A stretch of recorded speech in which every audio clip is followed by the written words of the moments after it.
Good morning, everybody. Welcome back. Third installment of Scott's Selections here for Tuesday, April 22nd. For again, today's play of the day. Quick recap of what happened yesterday. Had a nice win in baseball. The Mets money line at minus 116 on FanDuel. They led for the entire game. Almost blew in the ninth, though, but held on to win the game 5-4. Mets are now 10-1 at Citi Field. Very good home team, and they looked like it again yesterday. Nice win. Look for the winner here on Tuesday. For the next play, though, reminder, check out the Winners, Wide, and Setzel sites to get picks for experts and use the promo code WEH4USI to take a core purchase. Plus, a reminder, hit the like button, subscribe to the Whiners, Whiners, and the Stats Salt YouTube channels. For the play, though, going back to basketball, going to match between the Grizzlies and the Thunder. Game 2 of that series taking place at around 7:30 p.m. Eastern Time. Thunder favored by a ton of points, and you know what? We're going to lay it and take the Thunder minus 14 at minus 110 on Caesars. Time of recording of 12:30 a.m. Eastern Time. So probably going to go with the Thunder here minus the 14. First reason shopping around, most books have Thunder at 14.5. Caesars does 14. I'll take the half point, no questions asked. Now, Thunder have been amazing at home this season as they are 36-6 straight up at home. They're also 29-11-2 ATS at home, so they're an elite home team. I think they'll look sharp again here in this playoff game. Now, you're looking at how game 1 turned out, and it was ugly. The Thunder won game 1 by 51 points on Sunday, and it's actually not too surprising because the Thunder have won all 5 meetings this season, and they've won 4 of those 5 meetings by at least 17 points. They have smacked the Grizzlies repeatedly so far this season. I see that happening again here in this game. Probably not by 51 again, but I do think that 15 plus is pretty reasonable, and I think that's going to happen once again here on Tuesday. Now, look at the actual numbers efficiency-wise for both teams since the All-Star break. Thunder are elite both on offense defense. The Grizzlies not so much.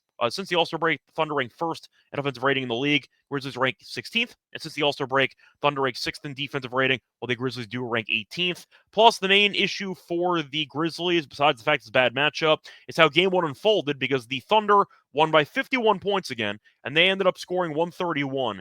SGA, who's probably going to win MVP this season, only scored 15 points, and he did not shoot well. And once again, the Thunder finished with 131 anyway. Not a good sign for Memphis moving forward. Plus, it's worth mentioning that all 5 OKC starters only played 26 or fewer minutes. So you saw a lot of overall bench minutes there for Oklahoma City, and they still blew this team out. I think that Oklahoma City will look sharp once again. The issue is once again based on matchup for me. When you're looking at the Grizzlies and how they match up with the Thunder, it's just a complete mismatch. You're looking at Ja and Bane being really the only shot creators in the entire team. You could argue Jaren Jackson Jr., who's pretty soft, for being honest here, but Bane was awful in game 1.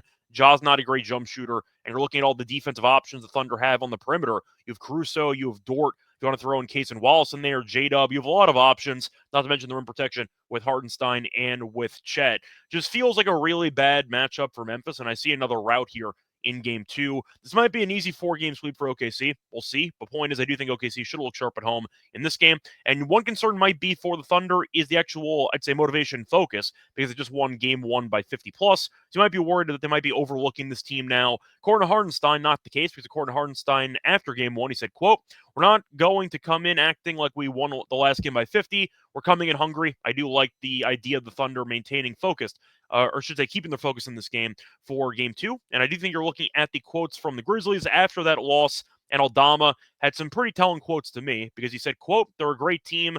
I think in the playoffs, especially against a team that's won however many games they did, you have to play a perfect game." The problem is the Grizzlies can't play a perfect game because their defense is awful, and they're also missing Jalen Wells for the season, who's their best perimeter defender. They have problems all over the place. It's why they were a play-in team. It's why they fired their head coach with less than a month to go in the season. This team's got problems, and I do think that while Aldama's mentioning, of course, the obvious, which is they have to play better, a perfect game suggests that he recognizes how much better this Thunder team actually is than their own team. And I do think you're looking at a spot where the Thunder should look sharp again. Maybe the Grizzlies keep this game close for a half, but eventually the Avalanche will come and the Thunder will just get better looks. So give me the Thunder to win this game by at least 15 points. So once again, the play today here for Tuesday, April 22nd is going to be on the Thunder minus the 14 at minus 110 on Caesars. Bye, everyone.